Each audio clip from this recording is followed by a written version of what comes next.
Welcome to Systemize Your Success. I'm Dr. Steve Day. I had the privilege of being interviewed recently on Josh Keegan's podcast, The Ultimate FD. He grilled me on everything systems, outsourcing, virtual assistants, on the pros and cons of using remote teams, on how to delegate effectively and keep people accountable, and to how to measure their success and keep the whole business ticking over like clockwork. I think this is an absolutely great interview, which summarizes so much of the stuff that I love to share. And I want to share this with you as a special episode here on this podcast. So here is the recording of the interview done with Josh Keegan on the Ultimate FD podcast. So the question is this: how do entrepreneurs like us who don't have an endless supply of cash, how do we leverage the best apps, virtual assistants, automation tools, and systems to scale our businesses, increase our profits, and have more time to do what we love to do each day? That is the question, and this podcast will give you the answer. My name's Dr. Steve Day, and this is Systemize Your Success. Right, Stephen. So the first question I've got for you is, what beliefs do you have about working with virtual teams that generally other people don't seem to share? Oh, start off with an easy one then, Josh. So yeah, good question. I think one of the key things we actually came up when we were sort of just chatting about what we're going to talk about on this episode, and it's this word of virtual assistants. And I think that leads people into having a certain mindset or belief about what somebody can do that they happen to hire virtually. And it's an opinion that I've built up over the years because I've seen the capabilities of people that work remotely. And if you think about it, it's common sense. But just because someone lives in a different country doesn't mean they're any different from anybody else. But we have this thing that we're going to hire a virtual assistant. But in no organization chart in the world, to my knowledge anyway, there is on their organization chart a little box for a virtual assistant. It's either a marketing assistant or a social media assistant or a operations assistant. And so when we're hiring or thinking about hiring someone virtually or remote or whatever word you choose to think about it, is this belief of what somebody can do can be actually quite dictated by the name we give that, the label we give that. And so we started off literally just hiring assistants. So they were in effect virtual assistants, but they did stuff in the business and they had a certain role or certain responsibilities. And so we gave people proper titles, and that made a big difference, I think, in the way that I felt about them as individuals and saw their value.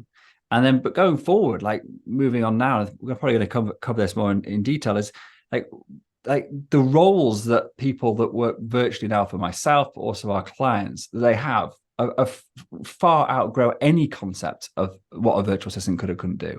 So running entire departments, whether it's, I've got clients that have estate agencies, and like running the entire lettings management or the client success part of the program, or the property management, or whatever it is, or the operations management as well. It's so virtual staff are running the entire show as if they were managers or whatever level that you would hire somebody typically in a mindset of like a normal traditional company, and just replacing those with someone that happens to work virtually or remotely. And I think that is probably the biggest belief or mindset shift that I've had to make or have made. And it helps people understand the potential. And that's a real limiting factor, I think, when a lot of people get into this idea of hiring their first remote worker. So yeah, that's definitely one of the And keys. you've seen, like, you've been doing this, you've been talking about this for like a long time now, since 7 years. How long? 7 years. Yeah. 7 years. So you've been talking about this for 7 years, and obviously you've gone on a big journey from basically working with people that just want to get their first VA in place, the first virtual assistant, or their first virtual staff member, all the way to now where you're consulting companies who have got big teams of these, virtual workers in their business, almost running the business for them. What surprised you? Like, have you seen things that you've gone, wow, like I wasn't expecting it to work as well as that? That's next level. What things have you seen that your clients have done? You're like, wow, this is a whole new level. Yeah, totally. You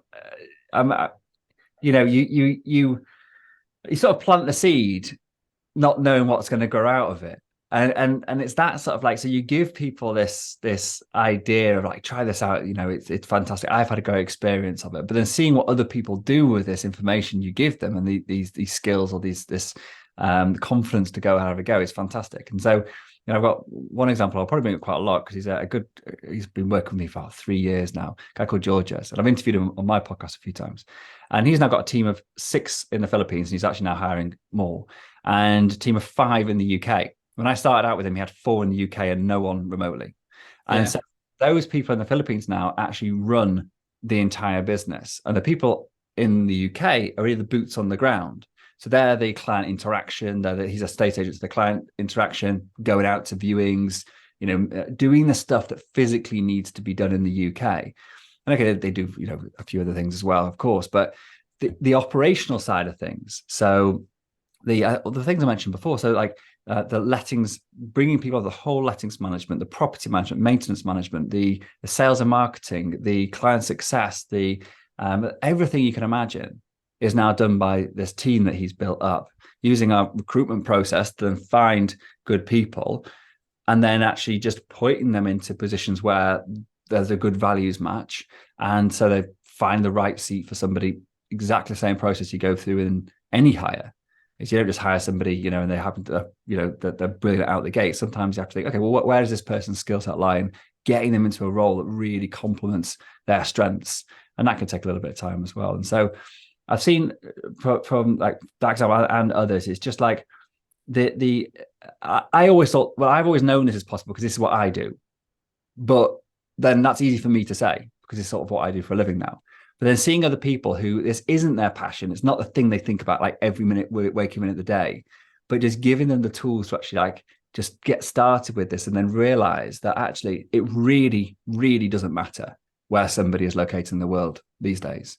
And actually, there are huge benefits of working with people in different cultures. There's some challenges as well, but there are huge benefits.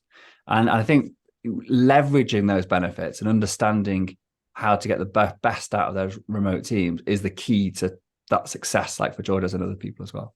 Do you see much from like your client's financial perspective, as in, a typical letting agency makes 20% margin, and as a result of them going overseas, they make 50%? Like, do you see those kind of tangible results as well? Yeah, I mean, let's look at figures. Like, I don't know the percentage, from that side because I don't dig into the finances like you do with businesses. But from just a common sense perspective about the cost of staff. And so if you hire somebody, from the UK or whatever, sort of a manager level, like you're going to be looking at 35K plus for someone who's any good. That same person from somewhere like the Philippines would be costing you 10 grand. And so there's a 20 plus grand saving per hire if you're looking at a slightly higher level, and the same are pretty similar when you're hiring somebody sort of assistant type level. And so it doesn't take a financial director to figure out that actually if you're paying a third less for your staff, your profit margins are going to go up. But also just spinning off from that. So if one of the challenges that I've experienced myself and also is well documented in the small business world, so going like micro business, trying to get that team in place, trying to actually remove yourself from the day-to-day and get to that point where you can scale to 7 figures and beyond. Like one of the biggest challenges is this revenue versus expenditure. Is it like I really need to hire more staff because they were totally overworked, but I can't afford it. And then so working with people virtually, even if you don't end up with right now a much bigger profit margin, because what you do instead is reallocate the resource you would have, say, used to hire 2 people, you've now got a team of 6. So what you can do and the potential for your business's growth is, exponential. Whereas it may not be an immediate profit return, but then the potential future profit returns are so much bigger because now you can actually grow far quicker and scale more easily. So let's get into that then, because I think recruiting any team is hard. I think it's probably a bit easier if you're sitting in an office with them all day, every day. I mean, there's pros and cons of that. But generally, if you're sitting around your team, you're there to answer questions. You can kind of hear the conversations they're having on the phone. You've got that ability to kind of touch base and have those quick conversations with them. Obviously, the way that a lot of people are going now, the way you advocate is more in that kind of virtual teams, like spread globally. What are the actual challenges of getting that high performance team in place in practice? Yeah, I think a lot of it is to do with how you think about your interactions with your team members. So fewer and fewer businesses are having their staff sat next to them 100% of the time. My wife, for example, she works for one of the big accountancy firms. They went from 100% in the office to COVID being 0 to now like 20%. And that's like, it's not just the big companies that are doing it. It's like, it makes financial sense not to have an office if you don't need one. So this idea of how do you build this cohesive team culture when people are working remotely isn't just for people who are thinking about virtual assistants. It's for modern business in the UK or anywhere else, because of this now much more flexible work environment where we are. I think office sizes are like the use of the office in that environment will be less. And you mentioned a couple of things there, like overhearing conversations or just being there to answer questions and stuff. And that's good and bad. So you can get yourself involved in stuff at a point where maybe you shouldn't. If you're there all the time listening stuff, you're also being massively distracted from your high value work if you're constantly trying to actually put your ear to the ground and hear what's going on and keep on the pulse of things. And you can actually end up sort of getting in the way of people just having a go and getting on with stuff, because you are there to answer the questions too. So giving people like the confidence or to be independent and to actually to take total ownership of what they're doing can sometimes be hindered if you are available. So one of the things I talk about when you're building a remote team culture or a culture of continual improvement is about making yourself unavailably available. And what I mean by that is like by not being on beck and call and sitting there on Slack answering messages like every time they fire in, means that you can then actually focus. And it means your team have to actually think. And by allowing them to think, to solve solutions rather than give you problems, the work is then done by them, and the brain work, or some of the brain work at least, is done by them, rather than it all going like, oh, you fix it because you know how. Like as a business owner, we can fix most problems. Like that's why we probably started businesses, because we like fixing problems. But as you start scaling and growing, you can't fix everybody's problems. You have to empower the staff to think and come up with solutions. And then, if they need a sense check on the solution, fine, but allow them to do some brain work. And so going to go on how we just sort of set up the meeting to structure to allow this to happen, would that be useful? Yeah, I'd love to go. I totally agree, by the way. Like when I had the office with the team in, like my number one objective was to stay out of the office. So yeah. I totally agree with the sentiment, because otherwise you just get every question comes at your door and you can't focus and concentrate. But yeah, it'd be really good to talk through like culture. I'm in a place myself where my business now is very virtual. Philippines, South Africa, Gloucester, like just all around. It's like one of my biggest concerns is how do we get the team like sing from the same hymn sheet, all on the same page, like all wanting to do well, all wanting the company to do, or all wanting each other to do well, when in reality some of these people will never meet each other properly in their lives. Yeah, totally. And I think it's one of the biggest, I don't know if fear is the right word, but challenges that people think there will be.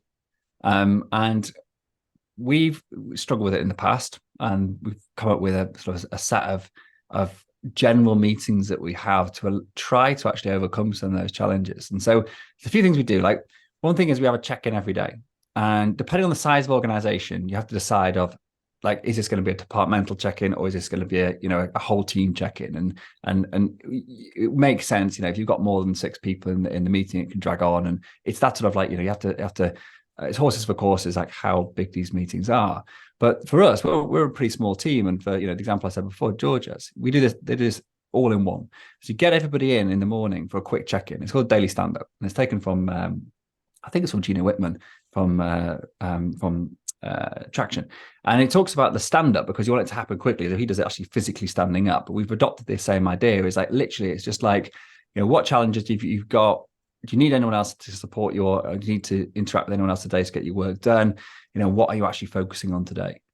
And as a business owner, if you're still doing this in a micro environment, it's a great opportunity to get people to actually interact and say, right, you need to speak to that person, and you need to coordinate, sort out a meeting. And it allows you to also feel the pulse of what people are working on. Is everyone actually still working in the direction you thought they were going to be? Have they understood the priorities of the work based on everything that's going on? And because you're doing it together, you can then share those priorities for the benefit of everybody.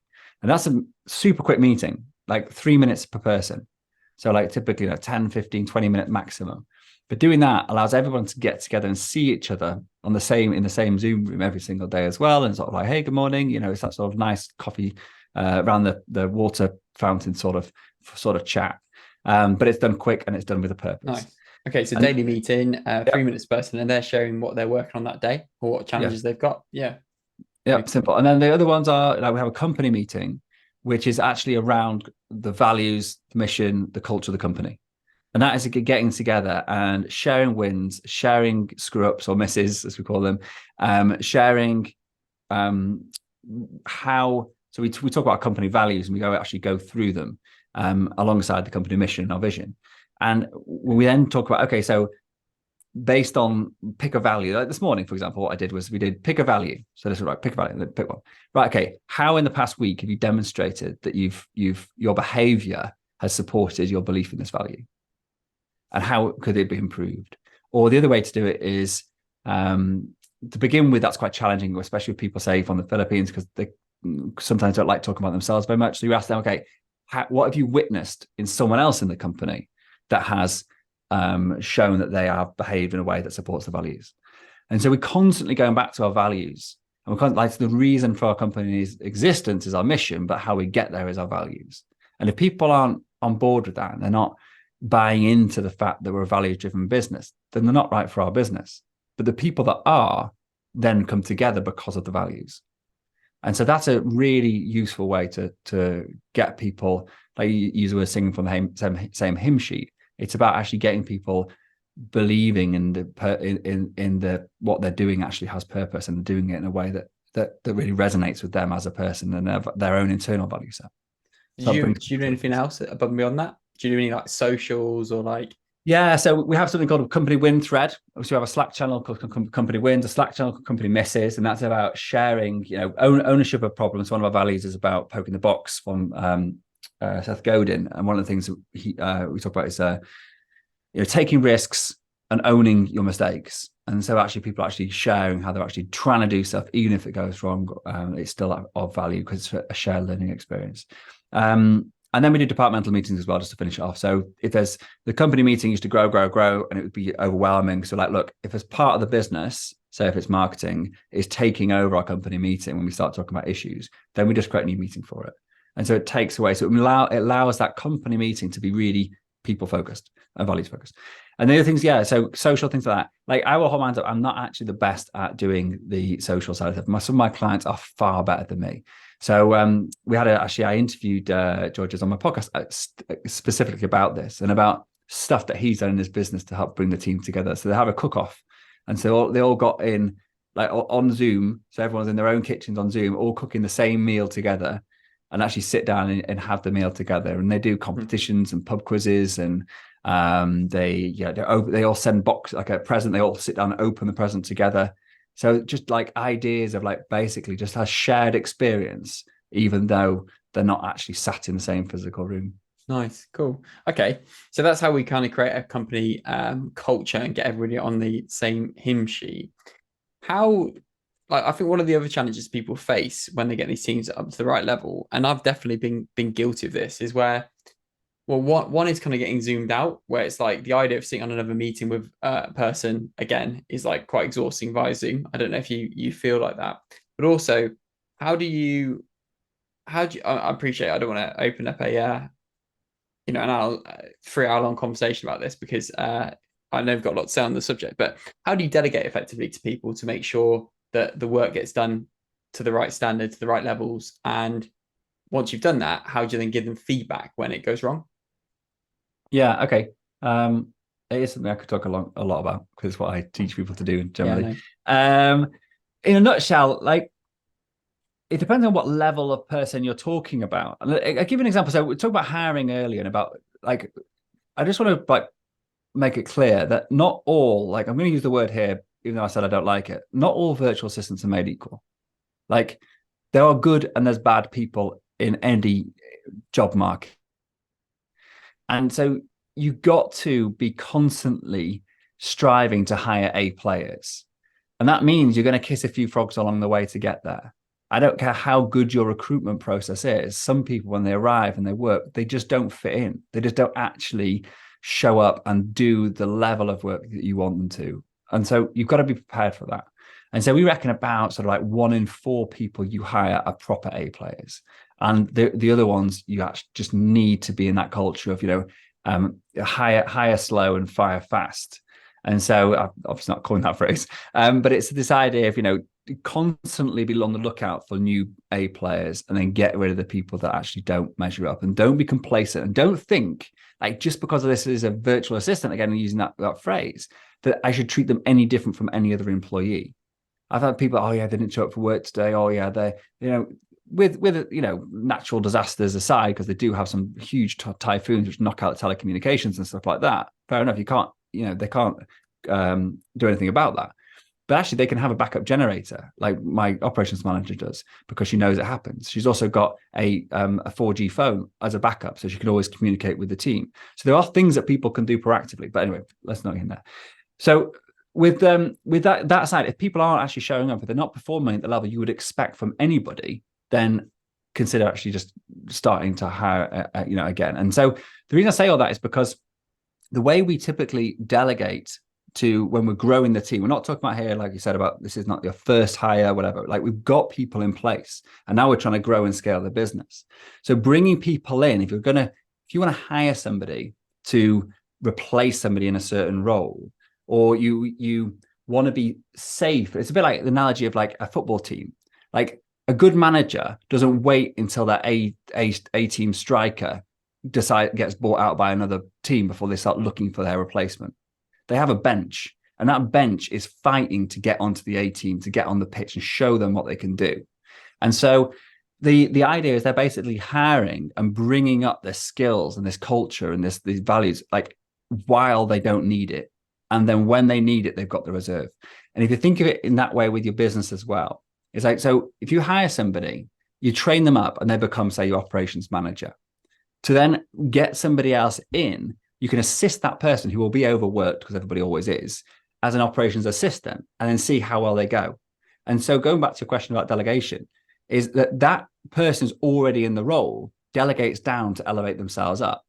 So they're the one that actually uses the operation manuals and task boards and all the other things that we need in place to do delegation properly. And then that means that you as the business owner aren't having to think about, how do I delegate X, Y, and Z, because it's already been done. And so that person can then come in, and you get away from the fact that you as a business owner need to be the one reviewing and checking everything. You check the existing team members' work, you delegate new work to them at a higher level, and they're the one that then manages the existing work because they're the one that does it at the moment. So a few questions on that then. So one of the questions is, how do you know when the performance is, if they're not a performer or they've got bad instructions? Good question. I was going to be flippant with my answer, I won't be. So make instructions better was what I was going to say, and actually that is really it. It's like if someone like messes something up, the first thing you've got to do is question your delegation. Like, was it the fact that you weren't clear on what you did, what you gave them? Now, when you're hiring people right at the beginning of your journey, and you're literally just trying to just get some breathing room, then I talk about using recording what you do, giving that video to someone so they can do it, and then getting them to document it in an operations manual using, you have something called the didact method, which means you capture every detail needed to do that task from start to finish without your involvement, but without writing long-winded checklists and step-by-step guides and all the rest of it, because that's the old traditional way of doing it, and it's broken and it takes too long to do, in my opinion. So having a quick video in a very structured way that allows you to delegate quickly and efficiently. So when you've delegated the work in that way, then Josh, remind me of your question, because I'm going on a tangent. I don't want to take too far off. My question is, and it's very specific to my own situation at the moment. So I've got a new virtual staff member, and she is performing like well in some areas, but in some areas she just seems to keep mishitting it and missing the point. Yeah. Okay. And it's like, I'm just getting to a place where I'm like, well, is it bad instruction because I've done it via Loom? I've not asked her to then type it out, and that was going to be my next step. Or is it that she's maybe not to the standard I need it to be? And that's what I'm trying to work out at the moment. Yeah. So how do you know how do you like work that out in practice and work Yeah. out where the issue is? Cool. Thank you for bringing me back on track. Yeah. So back to the, you need to have a really, really solid way of creating that, doing the delegation. So there's one thing just to record a loom and say, oh, do this. And then there's have I actually captured in that loom everything they need in order to do this work independently without coming back to without screwing things up. So the didact is what we do. And one of the parts of didact, the C in didact, does anyone see? The C in didact is checks. And so, for example, it's like, what can this person do so they can actually check their own work before they hand it back to me wrong? So if this is an existing task, which is slightly different, and we can talk about, if you like, about how you delegate like a new project for someone to get on with, that's a different structure entirely. This is like if you're delegating something you currently do or someone in your team currently does, and you want to give it to somebody new. So by having this checks in, it's like, well, I do this anyway. I can show them what good looks like because I'm going to do it right now while I record this video of me doing it. And so you at the end, you say, look, this is what your work should look like at the end. If it doesn't look like this, go back and do it again before you hand it in. And then if they make a mistake, it goes in your checks. So common mistakes people make, or they missed to, or they uploaded the wrong type of file, or they missed to spell check it, or I know whatever it is that happens for that particular task, that goes in your check. And then it becomes basically I can't think of the right word, but like a disciplinary if they don't do it, because it's there in black and white. The Loom video is one part of effective delegation, and it's incredibly effective, but not unless you've got, and I don't mean when you say get them to write it out, we don't advocate writing out step-by-step guides or long-winded instructions because they collect dust. They never get updated. They drag people, like who reads them more than once? But you do want a quick information about this task, giving them so the description, the inputs, the deliverables, the access, the checks, and the time. That is didact. And checks is one of these key parts of understanding, is it them or is it me? Because if it's in the checks and they haven't done it and they do that again, then it's them. I think that's how we close the loop. Because in fact, what she might listen to the episode. She does all the podcast. So Gail, I am talking about you, but you've been, it's like I'm just trying to make sure you like we get you to the level you need to be. So far, it's been awesome. But I think what we're trying to do is we want to. I think it's that loop. It's like, how do we then say, right, mistakes have been made here, and how do we then close that loop? And I think that's the answer. It's getting the checks in. So, Joe, please just triple check that you've downloaded the bank lines for the last 3 periods. Have you just triple check all these little bits and pieces? And I think that's a sign off. And then, if the checks aren't being done, then it's like, okay, there's a fundamental problem. Yep. Cool. That's really useful. Thank you. Because I think that's one of the issues that I see happen a lot is people come and they say, oh yeah, I had a VA and it just didn't work out. And it's like the first thing that seems to always be the problem is they're just not delegated very, very well. And they've just expected miracles.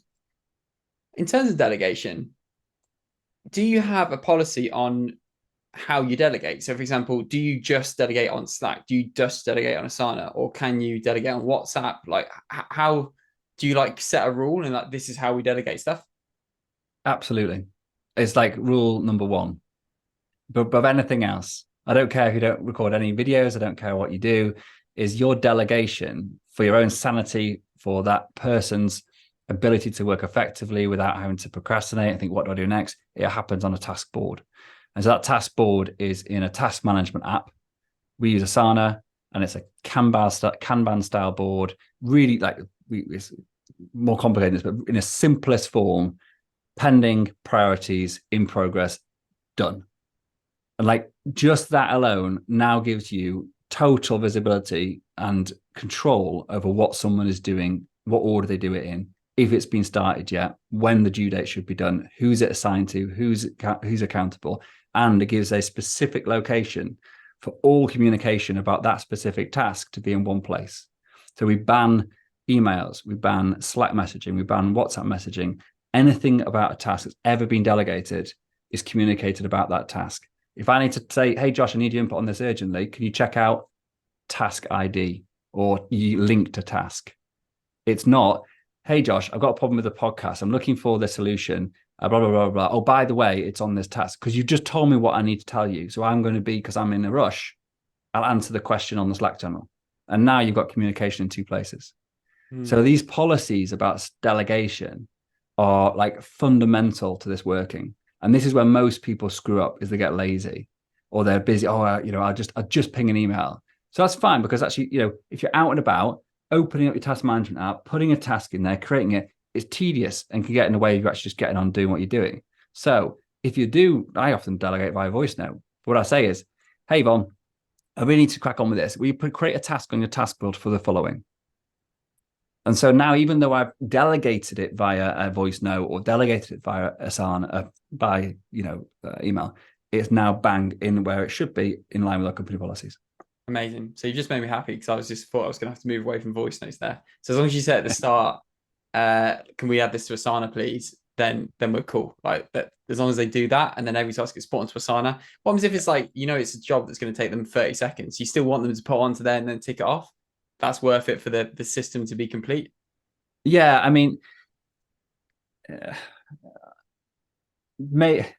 it's a 30-second job that's never ever going to be done again, and I don't know, I'm trying to think of a good example of what this may be, but like 90% of the work that you actually do in business actually will happen more than once. Yeah. And so therefore, actually documenting it does become value, even if the task only takes 30 seconds, because then it can be a periodic task that you do once every 6 months that only takes 30 seconds. But that goes into your regular recurring tasks columns for, periodic work. And if it's a daily or a weekly or monthly, then it goes into the appropriate place.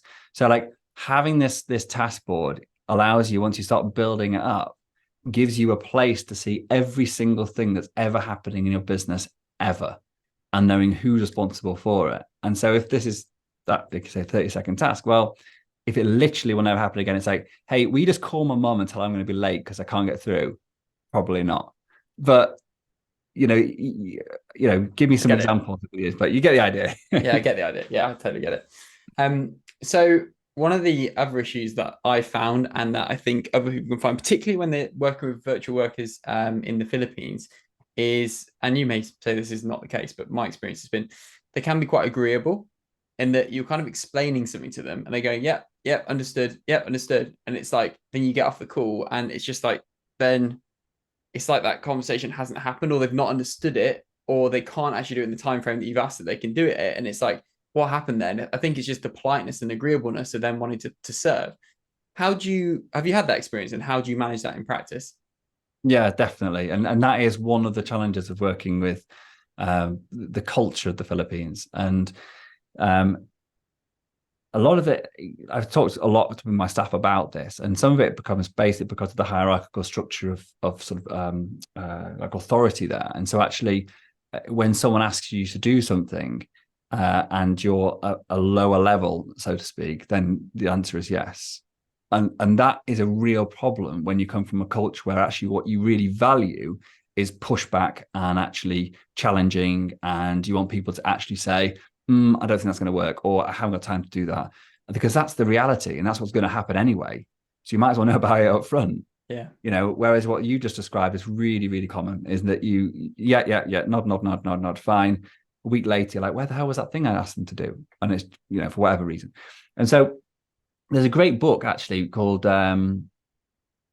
It's Okay to Manage Your Boss. I can't remember the author, unfortunately, but It's Okay to Manage Your Boss. And he's got a sister book called It's Okay to Be the Boss. And that It's Okay to Manage Your Boss is a really good tool to share with people, like from the Philippines, to read and as part of their professional development, because it empowers them to realize that for them to actually be valued in the company, they have to start taking their responsibility of ownership of work more seriously, and realize that the boss does not know what he's doing. And just because he's the boss, just because he owns the company, it like you've got to they've got to understand that like our heads are in a million different pots at any one time. Like we are thinking about, like you're talking about growing from 6 to 7 figures, whatever. We're thinking about the acquisition, or we're thinking about the new podcast launch or the new course. And like what's happening day to day, we just hope it's going to get done sometimes because we've delegated it. And then so what happens, we're going back before about really effective delegation. This plays into this culture of actually understanding what I need. This is from the book. Understanding what I need to perform at a high level. So when someone delegates something to you, like say, example, oh, can you go in? I know I've got this great idea. I'm always full of great ideas. Got this great idea for the podcast. What I want you to do is to create 5 short video clips for every single episode that we do. I want you to put B-roll on them. I want you to mimic Alex Hormozy or whatever, create something like that and get it out there. Great. Get on with it. And then it's no problem. And then it doesn't happen. So the way we do this is creating a project vision board for any new project that we want to delegate, where it's not something we've already done, where it's a new concept or idea, or we're dabbling with the idea of trying something new. And the project vision board is about communicating your vision for the project, funnily enough. But it's sort of like, not sort of like, it is a really structured method for getting out of your head, what is the business case for this? Does it fit in line with our 3-month, 6-month, 12-month, 10-year targets or whatever? Who will benefit from it? Who are the stakeholders, I should say? What are the benefits to those stakeholders? What are the challenges this is overcoming? What is my concept for this right now, or whoever's coming at the project? What have I already thought and learned about this that I can share at this point to give it more context? And then, do we have the resources available to actually make this happen? And that's the key one. It's because when you're going through this, Jane can do this, but then Jane needs to have the confidence to say, I can, Steve, but not unless you get rid of something else off my workload. And it's that point you then have to look at the value of this new idea in the context of knowing how it benefits the company, all the rest of it, with actually what you're already tasking this person to do. And that will then dictate, is this a good point to then hire somebody new for either this project, or what we often do is we'll give new projects to existing staff and then get the existing staff to delegate work down. Again, delegate down to elevate up. And that's much, much easier for all the reasons I talked about before, because your existing staff do a lot of the hard work with managing of the new staff and delegation of the work. And when you bring a new team member on, in terms of training for that team member, are you in a place where most things are, there's videos, there's delegation, you've got all these systems in place, start just assigning them tasks on a task management bit of software? Or do you have a process for you spending time with them, watching their work? How do you actually do that in practice and get them up to world-class standard as quickly as you can? Yeah. Good question. So yes, we have lots and lots of documentations and systems. That's sort of what I do and I love. But in a nutshell, when someone comes in, and I actually just recorded a podcast episode, which will go live in probably the same time as this one. The audience know what your podcast is called? Oh, Systemize Your Success. Oh, cool. Thank you. So I literally just did a 25-minute episode about onboarding staff, which is what I'm going to summarize in about a minute. So basically, the key thing here is when somebody comes into your business, you just gone through this whole however fantastic your recruitment process is. I hope it's really systemized so you can repeat it and you set people up for success. You want people to come in thinking this company's amazing. And hopefully your recruitment process starts that by then making them jump through hoops to actually work for the position. But then when they arrive on day one, if they arrive to chaos or disorganization, or, oh yeah, I'll get back to you tomorrow, or hey, nice to meet you, I'll ping some work your way this week, which is so common what I see when people are working with virtual assistants, which is again why I don't like the idea of the term, because it puts this mindset anyway. And so instead, we have a set of standard onboarding guides and tasks for every single employee to do, just like if you went and worked for a big organization, or when I worked as a doctor. My first day in the hospital, when I moved from one hospital to the next, was spent doing the core mandatory training. And it's that kind of idea, but we try and make it more practical than some of the stuff that I've had to sit through in the years. And so when this person arrives, the way we train our people who work with us, our clients, is they manage their tasks in a certain way using a task management app. They delegate, they communicate in a certain way. They use certain apps for sharing access and giving people everything they need to be able to do the work.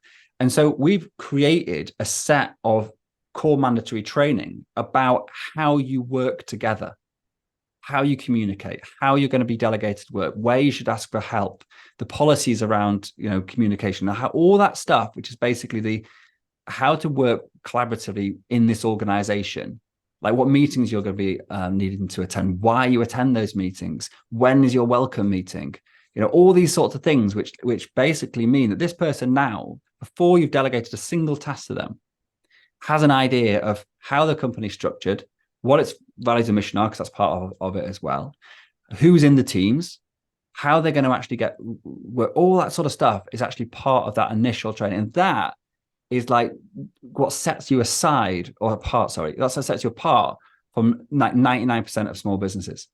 Because I think it's 99% of most businesses. I always remember the story that stuck with me is someone shared me once that they started a new job. Their manager didn't know they were coming that day. They didn't have a computer, a desk, or a chair.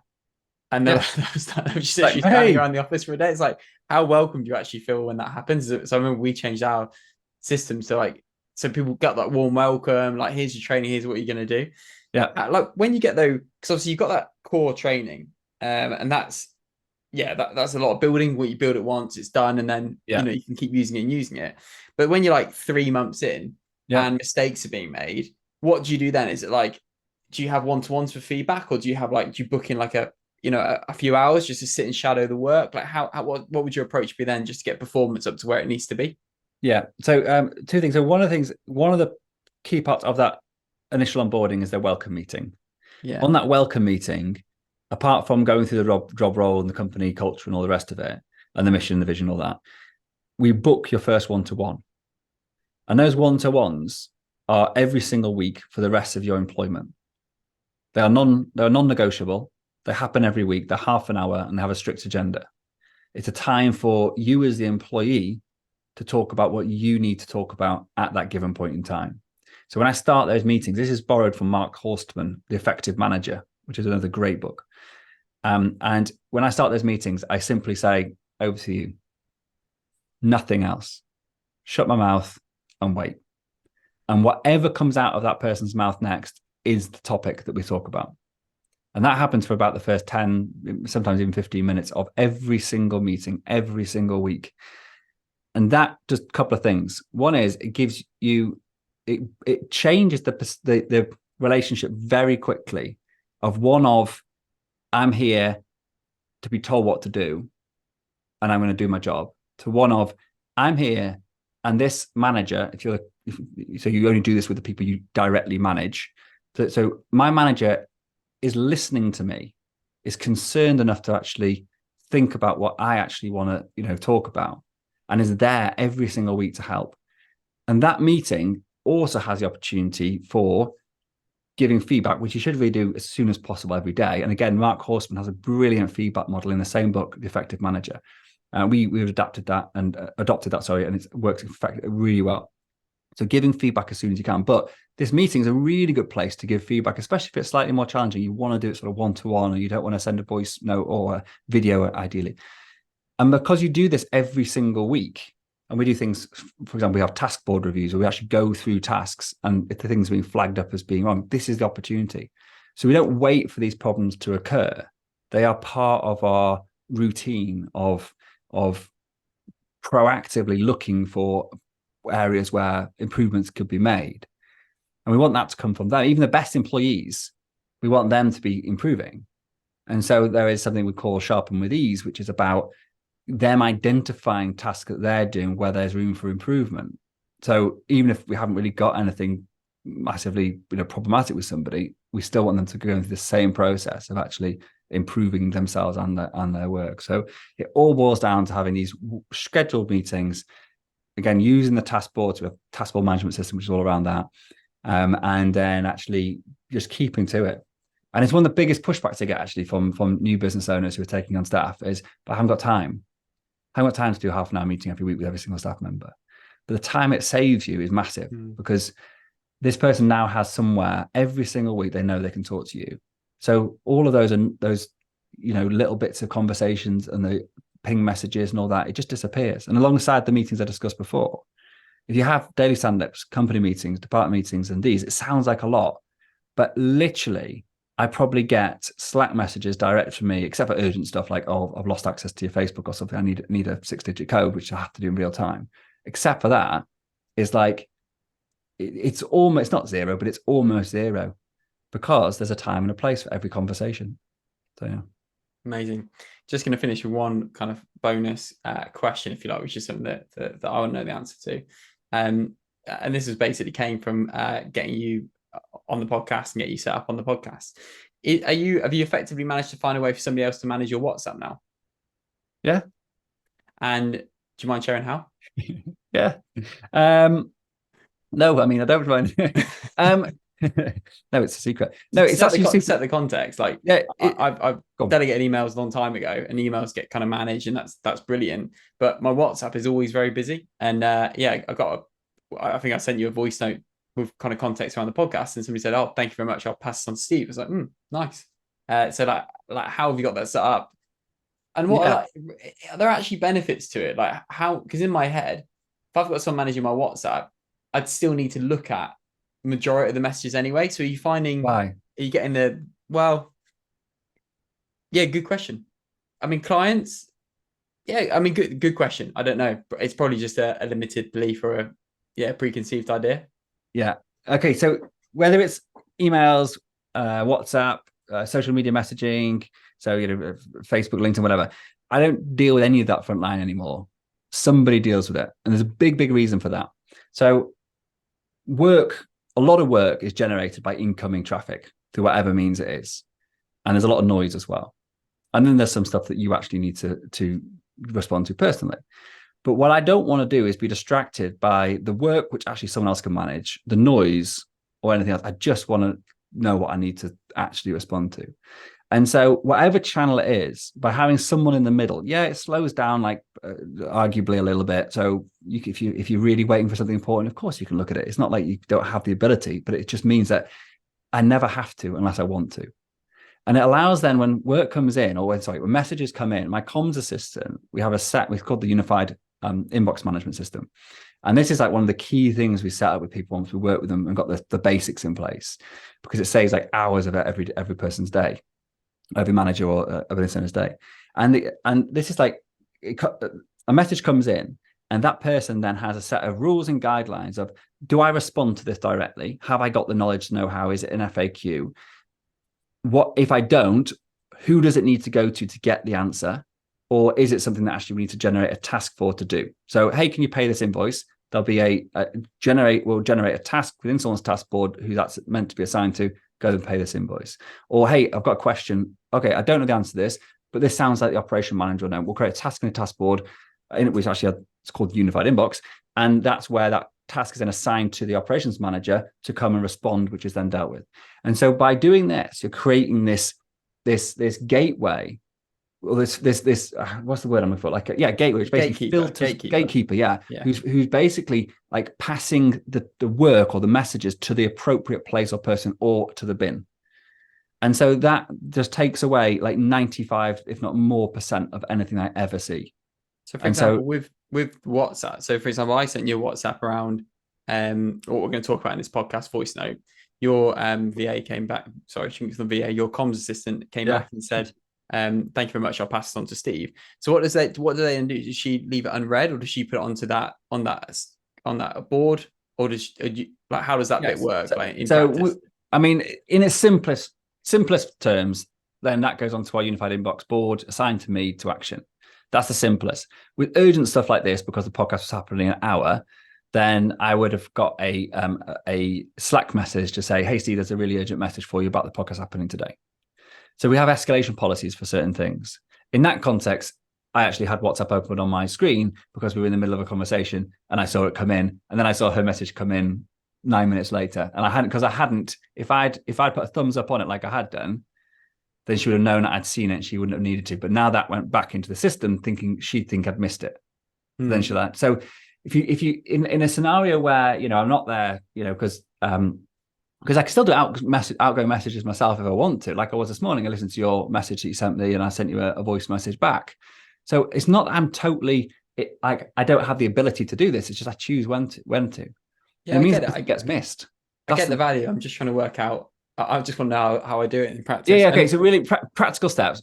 Two things. Yeah, Well, firstly, separate business and personal. Doesn't done. matter if it's whatever channel it is. Yeah, Your social media is for business from now on. If yeah. you want to have a separate personal profile, set one up. But social media is business. WhatsApp is business. If you need to have a personal WhatsApp, then have a personal WhatsApp. Mm-hmm. Email is business. If you need to have a personal email, have a personal email. Like, so separate out your life. Like, that is the first fundamental thing to make this easy, because then you don't have to look at it. Because like you said, if there's stuff in there that you know that only you to, because it's like your mates text you or stuff like that, this doesn't work so well, because Yeah. you'll drag it back in and then you get distracted. And one of the big benefits of this, like I mentioned before, is removing all distraction. And so that's the first thing. So practical speaking, separate business and personal. Second thing is, for WhatsApp, you need a business account, because then you can link up to 4 devices, and you basically can you QR code. So basically your assistant, your comms assistant, will share their screen during a meeting. Your QR code zap their screen, and then they've got access to it. So that's the easiest way. The other way is to use apps like our CRM, for example. We have WhatsApp integrated into our CRM. And so therefore, all the messaging that goes out between ourselves and our clients and our leads and everything goes through our CRM, which is linked to my business WhatsApp account. And then my assistant has a user access into the CRM, and then they communicate via the CRM. And for like groups that you're in, like, do you just kind of, what's your policy on them? Because they could just be chatter that you kind of want to know about, but you wouldn't necessarily need to action. So is it just, Steve, just so you know, there's been a lot of chatter, can you just check through? Or is it like, here's a screenshot of all the messages for your information? Like, because on that, it's like verging on noise, but also for me, I would worry I'd miss something important in some of the groups that I'm in, which are more like work related groups. So when you're next on the toilet, you open your WhatsApp and you go through to the groups that you want to have a look at. All my groups, like if you're thinking about property networking groups, all those sorts of things, all my groups like that are all on my personal. Oh. And that means my staff aren't seeing all that noise. And because now and again, like I say, I'll just go in and just like, when I've got 5 minutes, and then I'll go through and just like, just jump in and just be sociable. But if it is potential for, lead generation or people asking questions, and you want to actually make sure you don't miss anything, I'd move it into business. So you just got to make that decision about, do I want my team involved in this? Is there value to it? Or is it actually just going to create work for the sake of work? And like you just described then, a policy about dealing with your groups. You have to explain your vision of how you want this to work. It's not like you can hire a comms assistant and go and manage my WhatsApp. This is a process. Like we have like a number of supporting documents to make this actually function properly. FAQs are one, policy documents, staff roles and responsibilities, escalation policies. All of these things line up to make this work efficiently. So that's how we do it. Have you got any final sentiments before we finish? Anything you want to share with the audience before we sign off? Yeah, I guess I will also say one thing, and it's really going back to what I was saying before, and it's just about this idea that a lot of people have, this pigeonholing into virtual assistants, and not to really go over all ground, but I think it's over the past few years, I went from I thought I believed it, to actually like it being just part of who I am. Like I believe it's so, like the success I've seen with my clients is exceptional. And what other people can do, and regardless, I don't care, they're not like virtual assistants or not, but other people, as a small business owner, it's really hard sometimes for us to realize how much we need to remove ourselves in order for our businesses to grow. There's no business that's grown significantly where the owner still does anything significant. And that is like a huge mindset shift. And every business goes through this. It's just that most never get there. Like most businesses fail, as we all know. And it's because people don't break out of this. And like for me as a coach who created my own methodology, who like has like lived and breathed something for so long and taught people one-on-one and then in group coaching and then recorded all the rest of it, to then get my virtual assistant based in the Philippines to start teaching this stuff and coaching my clients on our foundation program was like the game changer for me. It suddenly opened my eyes to what was truly possible. So that's what I invite for other people to think about. Like, what are the, if only I could, and then fill that gap with what you want to get rid of and find someone to do it for you. Steve, it's been an absolute pleasure. It's always lovely to catch up with you. I love speaking to you because I just love your systems mindset, the way you think about stuff. It's just like a whole nother level. And yeah, it's just always so refreshing. You've come so far in the last 7 years. I know you're actually making such a difference to all these businesses and these companies you're working with. And I think most people would benefit from literally rewinding this episode and listening to it again. This is one I'm going to listen to in the shower because I've written loads of notes, but I need to. I listen to all my podcasts in the shower for anyone who doesn't know.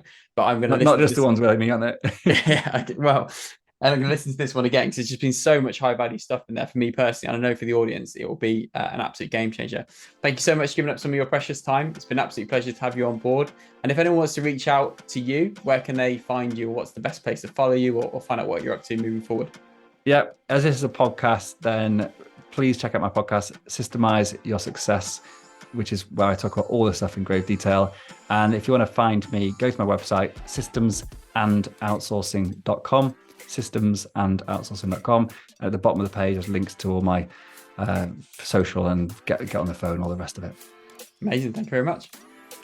Cool. Thank you, Josh.